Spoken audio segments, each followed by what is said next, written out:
I have never been ashamed of being a girl. My parents have taught me how to empower myself and never let any obstacle get in my way, regardless of how difficult it might be. Sadly, many people around the world still think that women cannot amount to anything and are better off living at home and taking care of their children. I did not realize how real this was until my aunt came up from LA this past spring break and stayed with us for a couple days. I have never in my life seen a woman be treated the way that she was. Her husband literally made her do everything, and being the independent Indian woman that I am, I could not stand for this. What crossed the line for me was when he got himself off the couch to walk all the way over to her and say, "Charge my phone."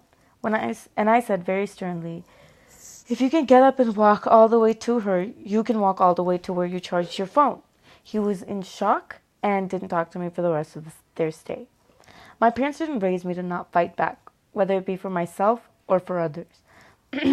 As you all can probably tell by now, I say what's on my mind, and holding back is not something that I have ever considered. To to think of my aunt and uncle, who are both highly educated, and my uncle still treats my aunt like absolute trash, is disgusting. But it got me thinking of the girls in countries who can't study because their parents might not let them, or because of something that they can't control, like their gender. Many other things they can control, just if they had the right resources. For example, many people do not have electricity or decent roads for them to get from one place to another. This demotivates them to reach their full potential. As you all know, I attempted to build a bike that generated electricity by using virtual reality. It would create another experience. So today I'm going to tell you all about it. Instead of relaxing and using the puja system, I spent my Easter break working on this bike.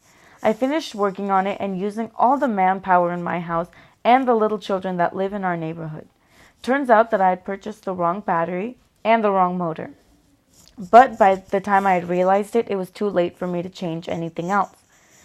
We also had to purchase a stand that would hold the motor and the back wheel of the bike, but when it came to the price, it was around $1,000, and I already paid $60K for horrible cat food, so that was a no-go. But I wish I had more time and money to make this the way that I wanted to make it in the first place. Although in theory, I like the idea of making something that could help people. I forgot that I'm lazy, but I still do want to make this bike later on in the future.